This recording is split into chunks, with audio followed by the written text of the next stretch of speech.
President Trump, who is spending his Sunday at his golf club in Bedminster, New Jersey, taking to Twitter, seemingly hoping to deflect from the still ongoing investigation by Robert Mueller into his campaign. There was the familiar attack this morning on, quote, the fake news, the enemy of the people, Mueller and the so-called 17 angry Democrats, the fake dossier, as he puts it, and, of course, the classic witch hunt. But slipped in between those tweets is the one getting the most attention, acknowledging the subject of a meeting involving his oldest son and a lawyer with close ties to the Kremlin. Tweeting, fake news reporting a complete fabrication that I am concerned about the meeting my wonderful son Donald had in Trump Tower. This was a meeting to get information on an opponent, totally legal and done all the time in politics, and it went nowhere. I did not know about it. Here's how one of Trump's attorneys responded this morning, defending the meeting. According to the email that Special Counsel Robert Mueller has, this was a meeting to get information from the Crown Prosecutor of Russia on Hillary Clinton's campaign. How would that be legal? Well, the question is, how would it be illegal? I mean, the real question here is, would a meeting of that nature constitute a violation, the meeting itself constitute a violation of the law? Trump's tweet about that event conflicting with a statement that Don Jr. had released to the New York Times in July 2017, that the meeting had been primarily about the issue of adoption of Russian children by Americans. That Trump Tower meeting, of course, the subject of Special Counsel Robert Mueller's investigation. With that, I would like to welcome in my panel tonight. Joining me on set, national political reporter for Axios, Jonathan Swan. Greg Brower is a former U.S. attorney and FBI assistant director. Ken Dilanian, who covers security and intelligence for NBC News. And White House correspondent for Bloomberg News, Shannon Pettypiece, along with Ashley Parker, doing White House duty for the Washington Post at Trump's summer getaway in New Jersey. Thanks to all of you for being here on this Sunday night. I want to set the stage with you first, Mr. Brower, about the potential legal jeopardy that the president is putting himself in or not. How do you assess the statement that Jay Sekulow made there, essentially saying that it's not illegal? Do you think that they are now in a worse legal position than they were? Well, they're certainly not doing themselves any favors with statements like this. I've said it before, I'll say it again. It's a really bad idea for the subject of an ongoing criminal investigation to be speaking out like this, especially by way of Twitter. It remains to be seen what the Mueller team will make of this particular tweet, but it's not necessarily the case that it does not create exposure. Jonathan Swan, these tweets seem to be the product of the phrase that you have introduced to the world, executive time at Bedminster, and there's apparently quite a bit more executive time on the schedule. The president has a very light schedule this week, mostly executive time, but a dinner each night with supporters and business leaders.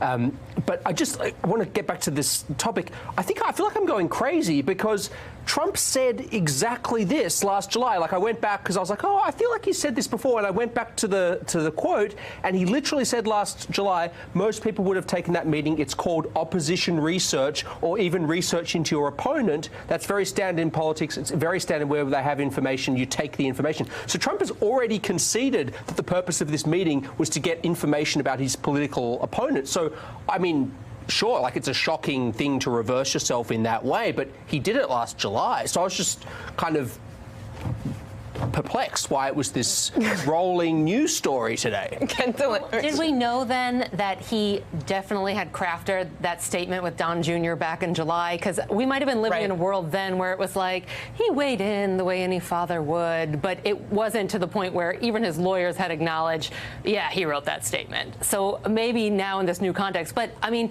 if you're Robert Mueller and you're going back and looking through all these tweets, yeah, he definitely has a chronology of what's been said when on Twitter that he can go through any moment.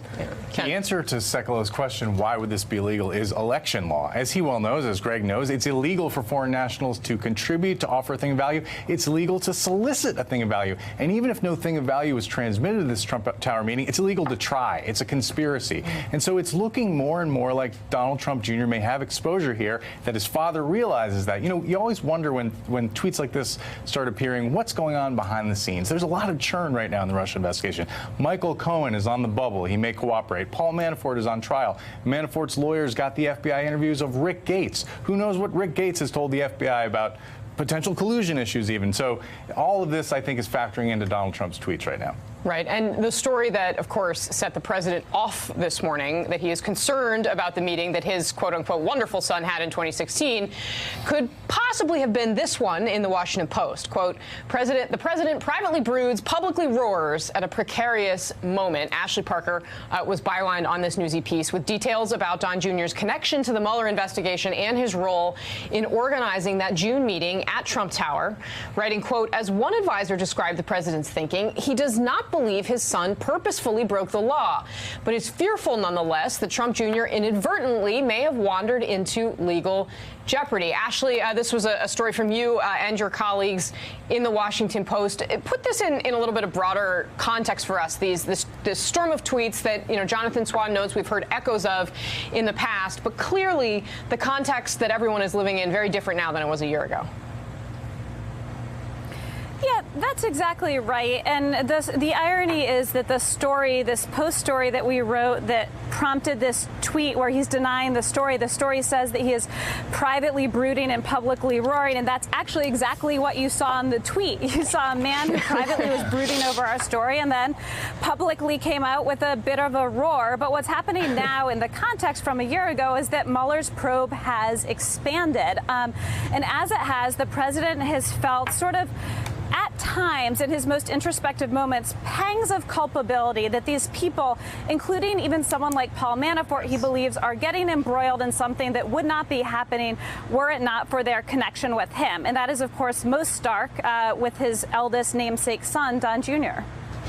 How does Trump's sort of emotions and state of mind play into this when it is his son as opposed to kind of others around him? I mean, we know that he's also concerned about people like Hope Hicks, who we also saw surface this weekend. Yeah, he is concerned about everyone in his inner circle, and he does feel, and he has said to people privately, that they would be getting treated differently were it not for their connection to him. But with President Trump, as we know, what he values most are two things. One is loyalty and one is family. So the closest person in there who is actual family is his son, Don Jr., and he is very upset. And again, he doesn't believe his son intentionally did anything wrong. He thinks he may have sort of inadvertently wandered into some trouble, or even at the very least, his son did absolutely nothing wrong.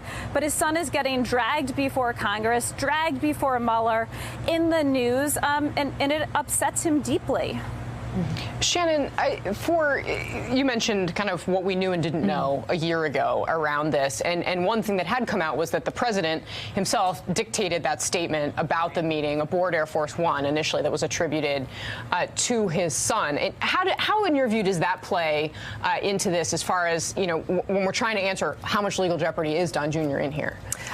Well, it could potentially, depending on what's found wrongdoing, make the president a co-conspirator in some sort of a cover-up or some sort of conspiracy with Russia. That's the concern here. Is he a co-conspirator with whatever wrongdoing, if any wrongdoing, is found out there? On the Don Jr. front, I have heard from people over the years, exactly to Ashley's point, not over the years, over the months, I should say. It feels like years, obviously. It does, doesn't it? Yes. Say this idea that they hear from the president saying, gosh, how did Don Jr. get caught up in this? Don Jr. is supposed to be off hunting somewhere and raising money from Republicans in Texas. How is he just this? The president almost couldn't believe that Don Jr. somehow got sucked in the middle of this. It's kind of disbelief that Don Jr. was the one who got pulled in. Yeah. More from Ashley and her colleagues at the Post that despite his private concern for those like Donald Jr. in public, quote, Trump is a man roaring. The president, more than ever, is channeling his internal frustration and fear into a ravenous maw of grievance and invective. He is churning out false statements with greater frequency and attacking his perceived enemies with intensifying fury. I mean, Jonathan Swan, it does seem, and to Shannon's point about losing track of the time, since it actually has not been multiple years yet of the Trump administration to fight despite the fact that we may all have aged that amount of time. How does this reporting on his state of mind square with what you know? Well, I think the hard thing always with Trump is to gauge changes in state of mind, because it's really a moment-to-moment proposition. There's been mornings where he fires, he'll be angry about something that he's seen in the New York Times, and he does really read the physical papers, and he'll see something that sets him off and he'll fire off a tweet, but then he'll get distracted and get a phone call and his mood will literally change on a dime. So the thing I haven't got my head around and been able to wrap my head around is whether there's been any sort of substantive long-term change in the way he feels about any of this. That I just don't know. It's just something that I haven't been able to really gauge, because I get reports that are sort of anecdotal from sources in there of a moment when he erupts, and it's very hard to work out whether that's indicative of something that's, you know, long term and whether it's like, did you we're trying to get the sense of that after that Michael Cohen raid, people told me that, like, as talking as far as these moments where things change, that after that Michael Cohen raid, his thinking about this whole investigation and anger and angst about it all. That was definitely a turning point.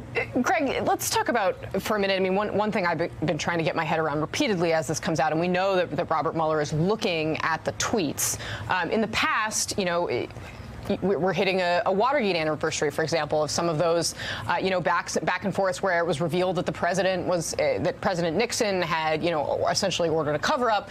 That was all information we didn't have before the investigation was undertaken. Here, you have a situation where potentially his public statements are incriminating him. I mean, is that much different from, you know, other cases we've seen?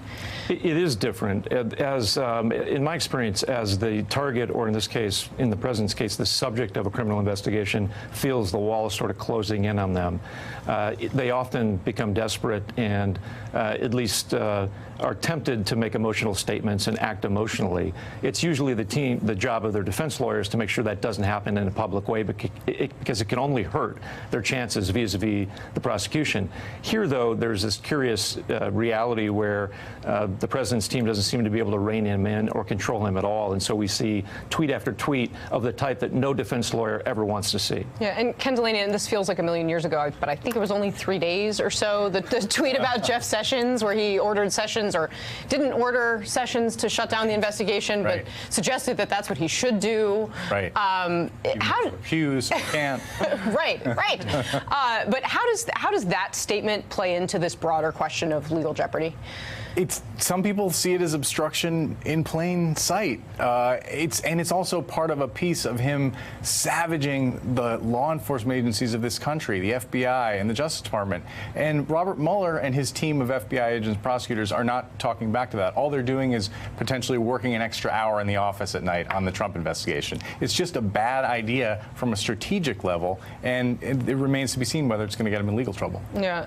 Ashley Parker, can I ask you kind of what your sense is? You're there at Bedminster covering the president's vacation. There is a lot of unoccupied time on his schedule going forward that could potentially lead to more of these. I mean, has his staff tried to manage that? Is that, you know, a good plan, generally speaking, for him? How much more trouble could he cause?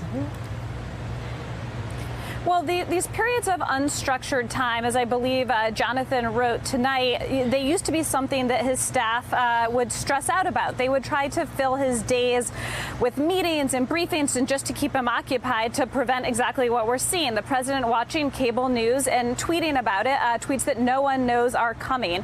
If you look at his public schedule for the week, he has a lot of unstructured downtime. So I think we can expect to see more of this. The one wrinkle I will add is that this past week, for instance, he did 3 of these mega rallies in 5 days, and a lot of that is an actual calculation for the midterms. He's going out and he's campaigning for candidates, but one of the upsides is that these rallies where the president appears in front of thousands of devotees, screaming fans who chant "lock her up" when Hillary's name is even mentioned, are a place that buoy President Trump. So this week was a tough one for him privately and behind the scenes, but he would sort of go in these rallies, and as Jonathan was also saying, they would change his mood on a dime, and he would leave excited and feeling good, and he could sort of take some of that anger and grievance and make it something a little more showman-like and fun. Hey there, I'm Chris Hayes from MSNBC. Thanks for watching MSNBC on YouTube. If you want to keep up to date with the videos we're putting out, you can click subscribe just below me, or click over on this list to see lots of other great videos.